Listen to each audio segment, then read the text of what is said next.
चैत्र माह के कृष्ण पक्ष की दशमी तिथि को एक ऐसा व्रत आता है जो बिगड़े ग्रहों की दशा सुधार कर आपको सुख समृद्धि सौभाग्य और धन संपत्ति की पूर्ति करवाता है। इस व्रत को दशा माता व्रत कहा जाता है।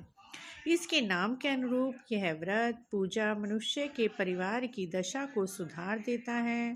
दश माता पूजन इस वर्ष 6 अप्रैल 2021 को किया जाएगा।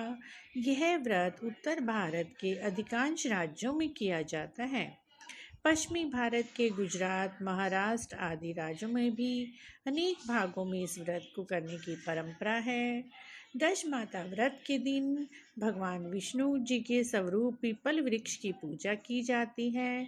इस दिन सौभाग्यवती स्त्रियां कच्चे सूत का 10 तार का डोरा बनाकर उसमें 10 गांठ लगाती हैं।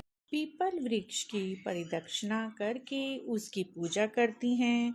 पूजा करने के बाद वृक्ष के नीचे बैठकर नल दमयंती जी की कथा सुनती हैं। इसके बाद परिवार के सुख समृद्धि की कामना करते हुए डोरे को गले में बांधती हैं। घर आकर द्वार के दोनों तरफ हल्दी कुमकुम के छापे लगाती हैं। इस दिन व्रत रखना चाहिए और एक ही समय भोजन किया जाता है। भोजन में नमक का प्रयोग नहीं किया जाता।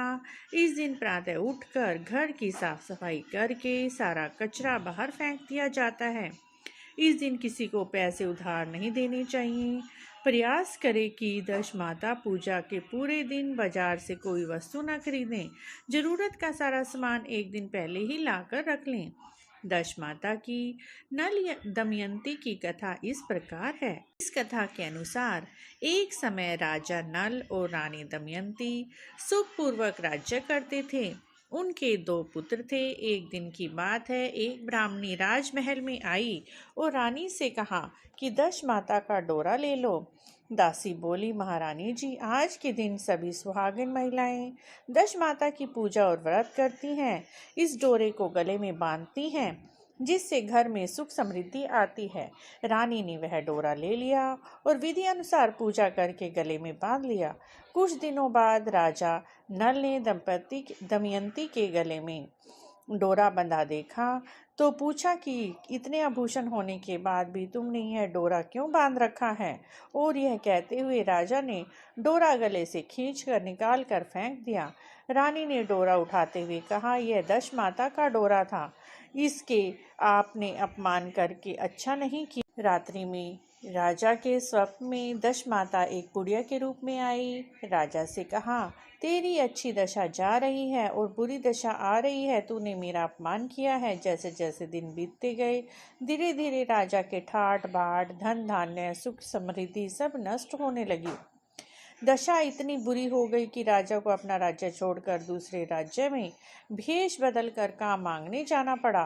रास्ते में राजा को एक भील राजा का महल दिखाई दिया। वहां राजा ने अपने दोनों बच्चों को अमानत के तौर पर छोड़ दिया। राजा रानी आगे बढ़ गए। राजा के मित्र का काम आया।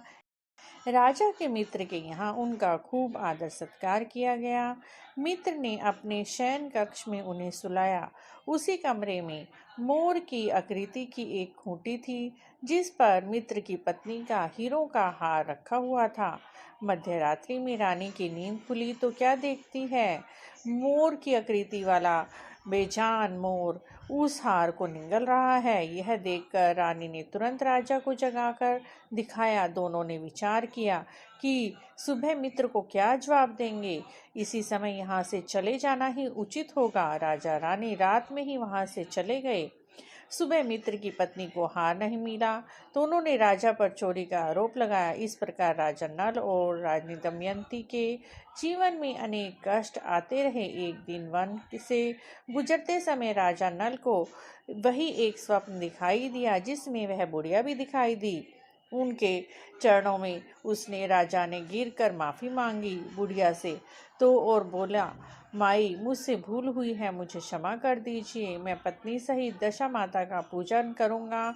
बुढ़िया ने उन्हें क्षमा प्रदान कर दी। दशा माता का पूजन करने से की विधि भी बताई।